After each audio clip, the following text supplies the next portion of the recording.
शुभम यादव और अनुराग यादव के बीच में कितनी जोरदार कुश्ती थी।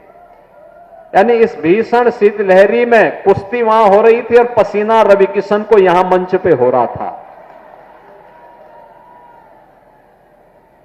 ऐसे ही कबड्डी प्रतियोगिता में मैं देख रहा था, रीजनल स्पोर्ट्स स्टेडियम और नीना थापा के बीच में कितनी अच्छी प्रतिस्पर्धा चल रही थी। ये खेलकूद ही है जो सम और विषम परिस्थितियों में मनोरंजन भी करता है, हमें शारीरिक, मानसिक और बौद्धिक रूप से चुस्त दुरुस्त बनाने में भी जिसकी बड़ी भूमिका होती है। और उसी भूमिका के कारण आप सोचो, ये हजारों लोग यहां पर बैठे हुए हैं, सब बच्चे बैठे हैं। भीषण शीतलहरी को देखते हुए हमने 1 तारीख तक स्कूल बंद कर दिए, 12वीं तक के स्कूल बंद कर दिए। लेकिन मैं जब इन बच्चों का उत्साह देख रहा था यहां पे, तो ये उत्साह देखते हुए बन रहा था कि देखो खेलकूद ने सारी ठंड को दूर कर दिया है। आप बताओ, सामान्य रूप से अगर ठंडी होती और हम रवि किशन से कहते कि गोरखपुर में कहीं निकलना है कार्यक्रम में, जाते क्या हो घर से बाहर? नहीं निकलते। संजय निषाद भी नहीं निकलते। और तो दोनों की जोड़ी आज मिल गई, कहीं खाने पे मिले होंगे तो वहीं से दोनों साथ साथ चले आए। लेकिन यहां आकर के उनकी ठंड भी आपके खेल प्रतियोगिता को देख करके गायब हो गई और मुझे बहुत अच्छा लगा।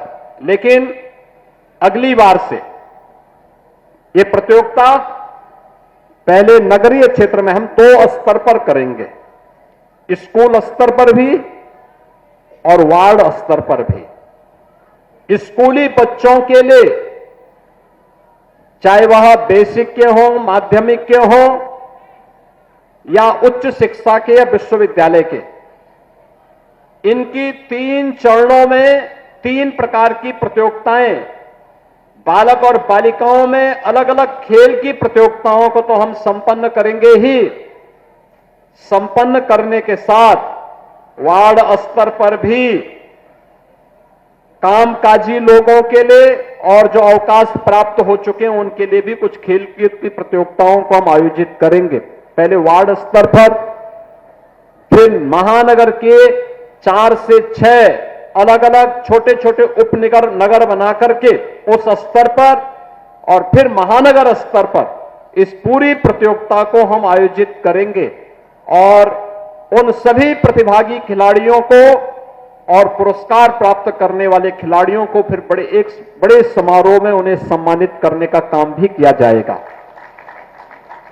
ऐसे ही गोरखपुर में सांस्कृतिक कार्यक्रम के लिए भी हम लोगों ने कहा है, ये जनवरी प्रथम सप्ताह में प्रतियोगिता होगी जिसमें कला की अलग अलग विधाओं के बारे में, गायन है, वादन है, नृत्य है, नाट्य है, इन सब की प्रतियोगिताएं आयोजित होंगी। और 11 से 13 जनवरी को जब गोरखपुर महोत्सव के आयोजन होंगे, तो मुख्य महोत्सव के कार्यक्रम में जो प्रतिभागी सर्वोच्च अंक प्राप्त करेंगे गायन, वादन, नृत्य, नाट्य में, उन्हें वहां पर सम्मानित करने का काम भी गोरखपुर महोत्सव के उस आयोजन में करेंगे। बहनों और भाइयों, आज खेल और खेलकूद की प्रतियोगिता के बारे में पिछले 11 वर्ष के अंदर भारी परिवर्तन हुआ है। कबड्डी हो, हॉकी, बैडमिंटन, एथलेटिक्स, इन सब के लिए पूरी दुनिया आपकी तरफ आंखें लगा करके देखती है। ओलंपिक हो, एशियाड हो, कॉमनवेल्थ हो, वर्ल्ड चैंपियनशिप हो, इन सभी खेलकूद की प्रतियोगिताओं में इन प्रतिस्पर्धाओं की एक नई मांग और एक नई प्रतिस्पर्धा यहां पर खड़ी हो चुकी है। और इसी को ध्यान में रख करके सरकार ने तय किया कि हर गांव में एक खेल का मैदान होना चाहिए। एक ये स्पोर्ट्स कॉलेज का कैंपस है, कितना भव्य स्टेडियम का निर्माण यहां पर भी हो रहा है। रीजनल स्पोर्ट्स स्टेडियम में भी पहली बार पक्का स्टेडियम बन रहा है, बहुत भव्य 63 करोड़ रुपए की लागत से स्टेडियम का निर्माण हम वहां पर करने जा रहे हैं। और गोरखपुर में बेली पार के पास वहां पर भी हम लोग एक इंटरनेशनल स्टेडियम का निर्माण करने जा रहे हैं, जहां इंटरनेशनल स्पोर्ट्स की प्रतिस्पर्धा को आगे बढ़ा करके गोरखपुर और पूर्वी उत्तर प्रदेश के नौजवानों को खेल और खेलकूद की प्रतियोगिता में आगे बढ़ने का एक अवसर प्राप्त हो सके। हर विकास खंड स्तर पर मिनी स्टेडियम और जनपद स्तर पर बड़ा स्टेडियम बने। मेरठ में हॉकी के जादूगर मेजर ध्यानचंद के नाम पर उत्तर प्रदेश का स्पोर्ट्स यूनिवर्सिटी का सत्र प्रारंभ हो गया है और वहां पर बड़ा वर्ल्ड क्लास इंफ्रास्ट्रक्चर के साथ स्पोर्ट्स यूनिवर्सिटी का निर्माण भी वहां पर चल रहा है।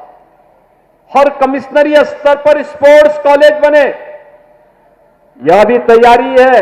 और अभी मैं गोरखपुर महानगर के सभी संस्थाओं के साथ बैठने वाला हूं और मैं सबको बोलूंगा कि वे एक एक खेल को गोद लें, हर संस्था एक एक खेल को।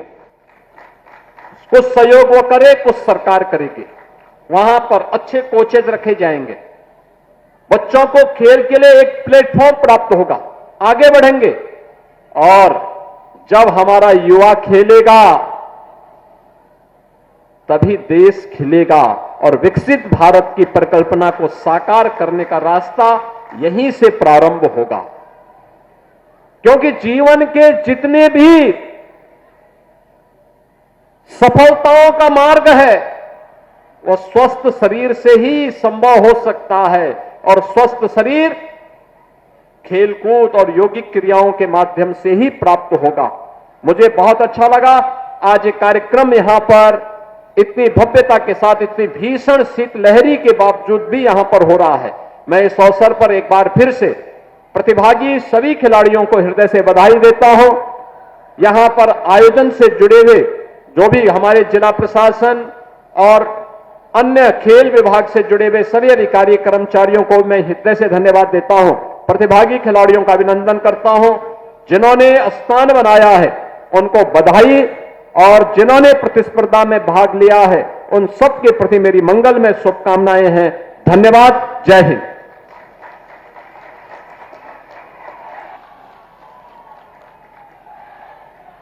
अशेष धन्यवाद महोदय। निश्चित रूप से आपके वरद हस्त के संरक्षण में युवा शक्ति आगे बढ़ेगी और हम माननीय महोदय से अनुरोध करते हैं कि आप अपने कर कमलों से आज विजेता प्रतिभागियों को मेडल प्रदान करें।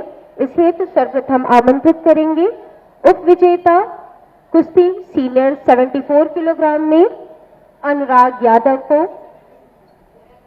कुश्ती की सीनियर 74 किलोग्राम की प्रतियोगिता में जो अनुराग यादव वर्सेस शुभम यादव के बीच में आयोजित हुई, इस प्रतियोगिता में उप विजेता का स्थान प्राप्त किया। अनुराग यादव ने मंच पर उत्तर प्रदेश शासन के माननीय मुख्यमंत्री महोदय के कर कमलों से अपने मेडल एवं ट्रैक सूट के उपहार को तालियों के साथ आप सभी शुभकामनाएं प्रेषित करें। उप विजेता का मेडल प्राप्त करते हुए अनुराग यादव।